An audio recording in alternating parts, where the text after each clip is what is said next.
القاهرة درة الشرق الأوسط وأكبر مدنه وأجملها وعاصمة الوطن الحبيب، تمتزج فيها حضارة قرون وأجيال غابرة بنهضة مباركة حاضرة حققت لمصر قوة وعزة وكرامة، وأخذت ترقى بها إلى أعلى مراتب الحضارة والمدنية.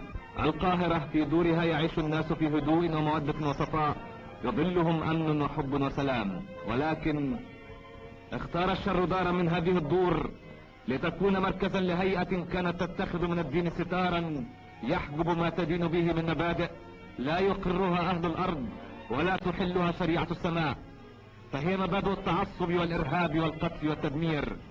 كان رواد هذه الدار يضللون الناس مدعين أنهم دعاة حق وإسلام، والحق أن الحق لم يعرفهم وأن الإسلام منهم براء.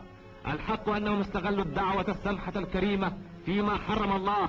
الحق أنهم كانوا يرسمون الخطط للقضاء على أمن الوطن وسلامة المواطنين.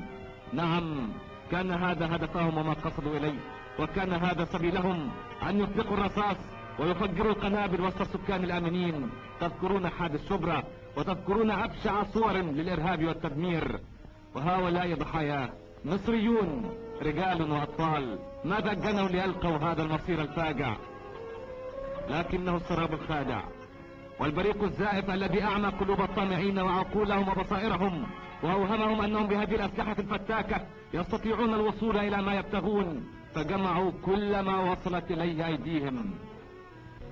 جمعوا كل ذلك ليشيعوا في البلد الآمن الوادع الفوضى والخراب، ليحيلوا هذه الحياة الجميلة إلى عدم، وهذه المباني الشاهقة إلى أطلال ينعق فوقها البوم. وكانوا في الخفاء يدبرون نصف كل المنشآت العامة.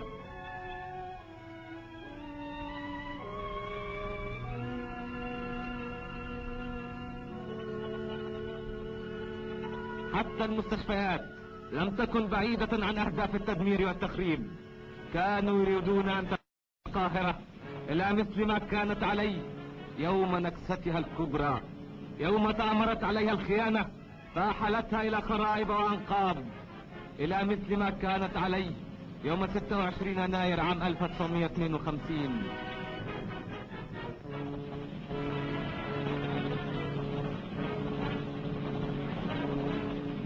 ولكن الله سلم وكتب لهذا الشعب النجاة والحياة، فقد كانت هناك عيون لا تنام تسهر من أجل تحقيق الأمن والطمأنينة لأبناء هذا الشعب وحماية أرواحهم وما ملكت أيديهم. فلم تغفل عيون رجال المباحث العامة عن نشاط هؤلاء الإرهابيين، وكشفت جهودهم التي لن تنسى عن أجداث وأجداث من أسلحة الدمار والهلاك خبئت في شتى أنحاء هذا الوطن الآمن، في الأضرحة وقبور الموتى والدور الآهلة بالسكان، في حظائر الماشية وصناديق الزينة والثلاجات. وتوصل حفظة الأمن إلى كل هذه المخابئ وضبطوا كل ما فيها من أسلحة أعدت لتحقيق أطماع فئة ضالة أغراها بريق الجاه والسلطان، فتنكرت لهذا الشعب ولم تصن حرمته ولم تضع إرادته موضع اعتبار.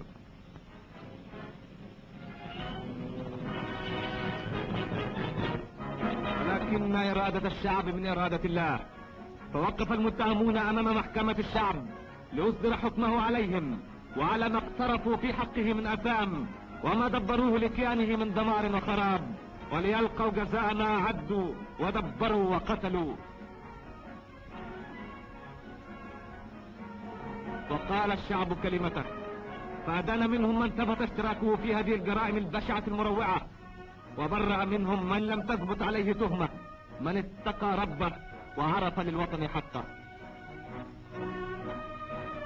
وحفظ الله مصر، مصر التي انتظرت طويلا مشرق النور والحرية، مصر التي لن تعود أبدا إلى الوراء، ولكنها ستسير وستسير دائما إلى الأمام.